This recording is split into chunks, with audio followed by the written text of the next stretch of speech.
Hello my dear student, इस video में हम लोग जानेंगे कि ये जो हम लोग कहते हैं कि ये हमारा हक है, पढ़ाई करना और शिक्षा लेना मेरा हक है और ये मेरा अधिकार है, ये हमसे कोई नहीं छीन सकता है।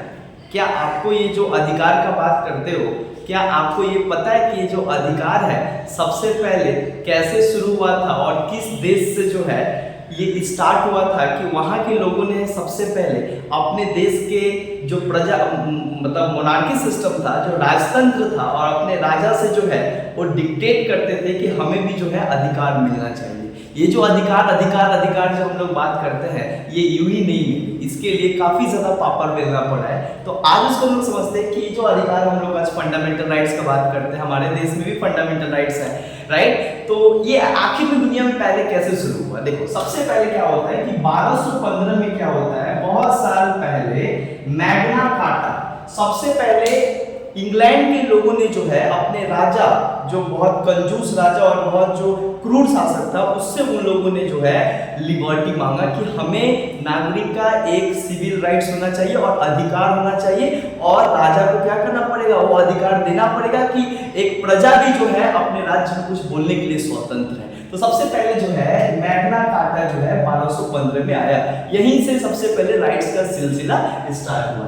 देन उसके बाद क्या हुआ कि 1787 में क्या होता है कि अमेरिका में जो है जब संविधान बनता है, तो अमेरिका के जो संविधान निर्माता थे उन्होंने अपने नागरिकों को पहला बार जो है एक राइट्स दिया, जिस राइट्स को लोग कहते थे बिल ऑफ राइट्स, राइट। तो अमेरिका के निर्माता ने अपने नागरिकों को बिल ऑफ राइट्स दिया।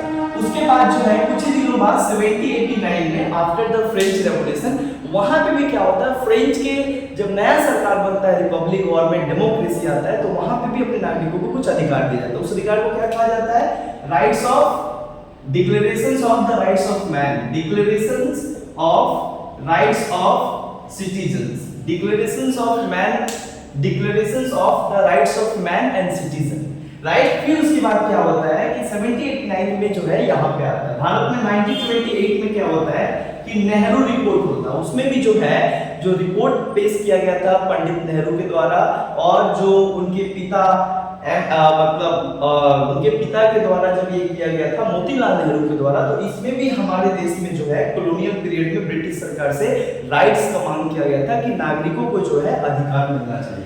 ठीक उसके बाद जो है 1948 में क्या होता है, विश्व लेवल पे यूएनओ के अंतर्गत एक कमिटी आता है, और वो कमिटी बोलता है कि भारत में दुनिया में जितने भी लोग हैं, ह्यूमन है, उनका एक ह्यूमन राइट्स होना चाहिए, और इसको कहा जाता है यूडीएचआर, जो 1948 में आता है, जिसके बाद ही जो है ह्यूमन राइट्स शुरू होता है। और आपको पता है होगा 1950 में जो है भारत में भी जो है भारत के नागरिकों को भारत का संविधान उनको क्या करता है, फंडामेंटल राइट्स देता है, जो कहां पे मेंशन है, पार्ट 3 में मेंशन है। और हमारे देश में कितने कुल फंडामेंटल राइट्स है? ऐसे ओरिजिनली तो भारत में जो है 7 फंडामेंटल राइट्स है, लेकिन अगर अभी आपसे कोई पूछे कि कितना राइट्स है, तो अभी 6 राइट्स है, क्योंकि राइट टू प्रॉपर्टी को क्या किया गया, हटा दिया गया 44 अमेंडमेंट एक्ट 1978 के तहत, राइट। और जो है आप मेरे को बताइएगा वैसा कौन सा भारत में वो फंडामेंटल राइट्स नागरिकों को दिया गया है जो इमरजेंसी और नेशनल इमरजेंसी के टाइम पे भी जो है सरकार उनसे नहीं छीन सकता?